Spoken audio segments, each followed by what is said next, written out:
Bien, bonjour, donc Jean Sol, sénateur des Pyrénées-Orientales.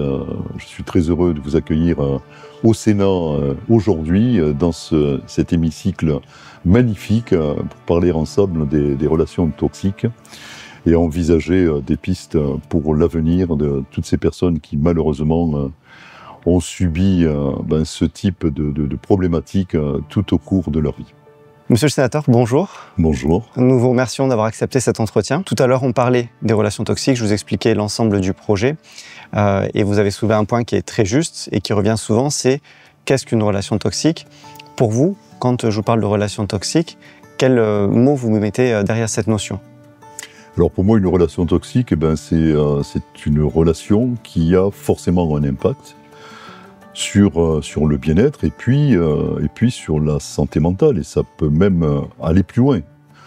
C'est-à-dire que si on ne permet pas aux personnes qui, tout au cours de leur parcours de vie, ont fait l'objet de ce qu'on appelle aujourd'hui relations toxiques, ne peuvent pas l'exprimer en tout cas, en parler, échanger, parfois avec des personnes qui ont subi malheureusement le même sort, aux côtés de professionnels, je dirais, compétents et engagés, c'est difficile d'apporter une aide concrète et objective, au-delà des mots.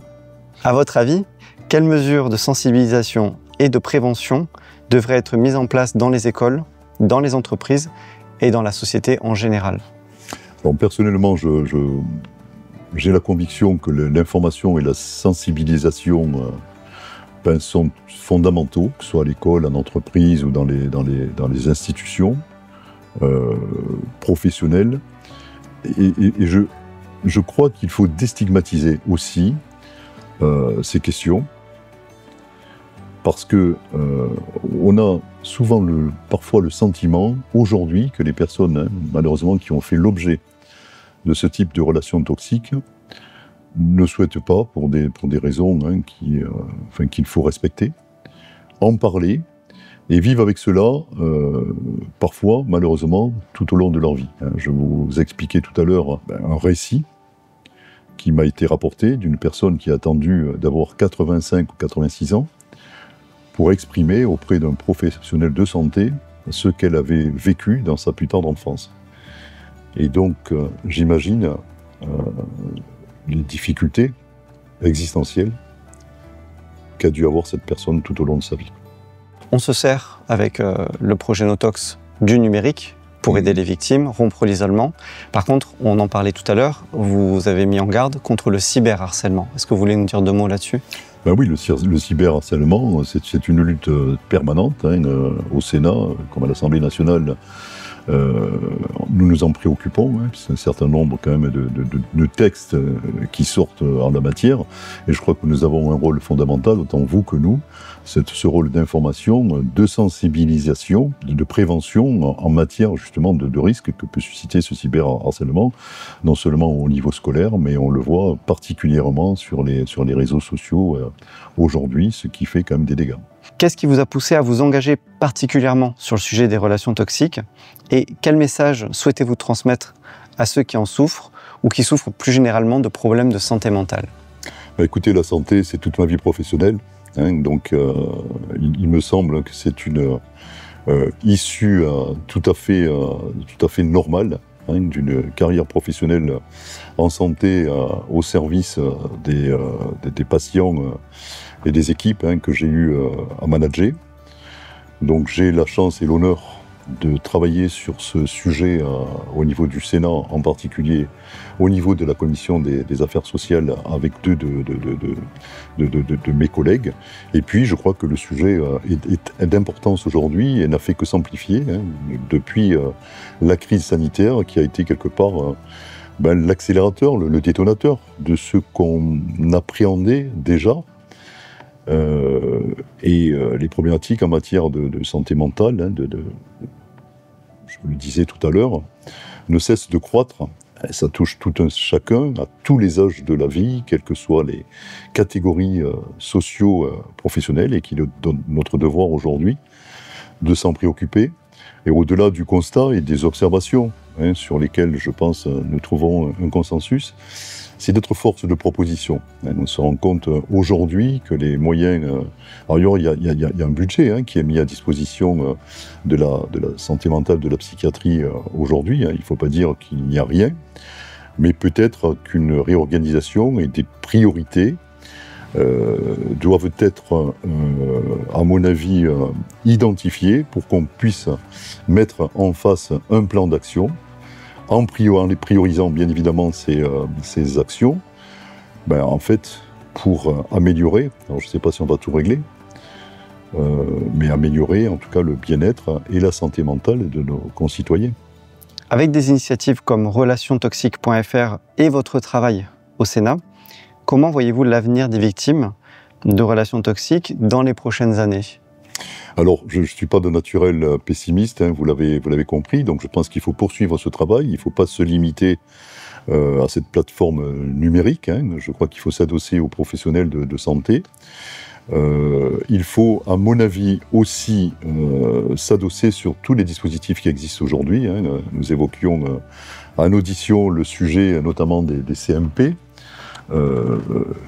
Et surtout, l'aide des professionnels de santé. Alors, je fais référence aux psychologues, mais il y a aussi les médecins. Alors, vous savez, comme moi, qu'il manque beaucoup de psychiatres aujourd'hui, de pédopsychiatres, et que ce sujet est d'importance. Moi, ce que j'ai envie de dire à ces personnes qui ont malheureusement fait l'objet de relations toxiques, c'est de rester debout, de ne pas hésiter à faire appel à vous, à faire appel à nous, de bien être informé sur les dispositifs à disposition.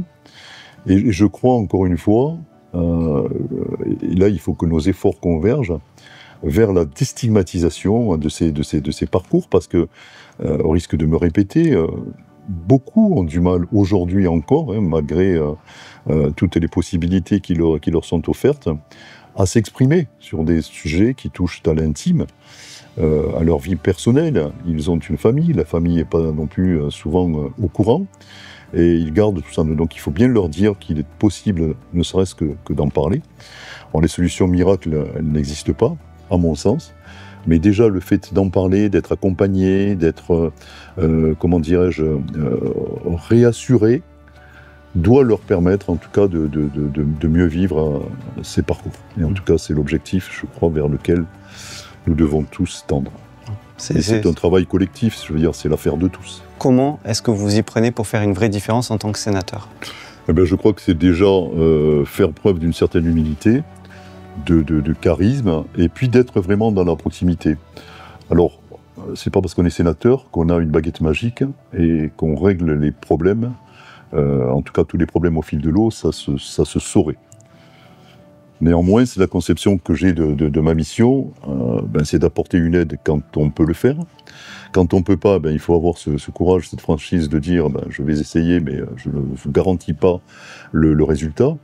Et je suis convaincu, mais depuis bien longtemps, que la présence au quotidien auprès de tout un chacun, dans le partage de ses joies, de ses peines, et dans la possibilité aussi de mettre en œuvre un plan d'aide, est pour moi quelque chose de fondamental, qui a, si vous voulez, en tout cas guidé, conduit mon action politique, mais mon action aussi, en tout cas, professionnelle. Et je veux sortir aussi, si vous voulez, de cette image qu'ont certains de nos administrés aujourd'hui, de certains de nos concitoyens qui pensent qu'un sénateur est inaccessible, alors que c'est pas vrai, quoi. Nous sommes, encore une fois, comme tout un chacun, à disposition. Nous avons une permanence, nous avons des collaborateurs, et chaque fois, autant que faire se peut, j'essaie de recevoir et d'apporter mon aide, et sinon de guider et d'orienter. Parce qu'encore une fois, c'est pas parce qu'on est sénateur qu'on sait tout sur tout. Quelles évolutions espérez-vous pour améliorer leur qualité de vie et leur santé mentale ? Ben, les évolutions, j'en ai dit déjà quelques mots, au risque de me répéter, ces informations, c'est cette sensibilisation, en fait, dès l'école, dès les tout-petits. On a parlé pour ne parler que des enfants, ben, l'information, sensibilisation des parents aussi au risque. Et c'est un travail collectif, c'est-à-dire que seuls dans notre coin, les uns et les autres, nous n'y arriverons pas. Et il nous appartient justement de faire converger nos actions, d'en parler déjà entre nous, de manière à proposer quelque chose de concret et avec l'objectif d'améliorer le bien-être, parce qu'en fait c'est ça l'objectif de toutes ces personnes qui malheureusement ont subi un certain nombre de relations toxiques dans leur vie, de manière à ne pas reproduire aussi ce qu'elles ont vécu.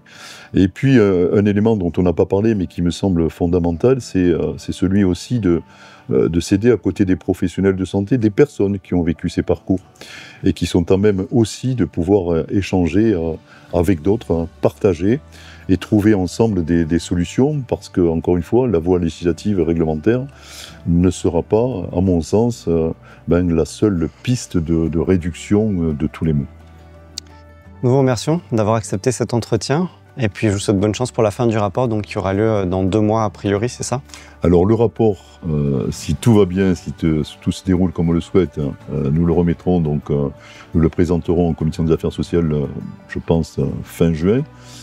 Nous le présenterons aussi au ministre de la Santé, puisque c'est un engagement que nous avons pris. Et donc, d'ici là, nous poursuivons nos auditions et surtout nos visites sur le terrain. Merci beaucoup. Merci à vous, en tout cas, d'être venu jusqu'à nous au Sénat.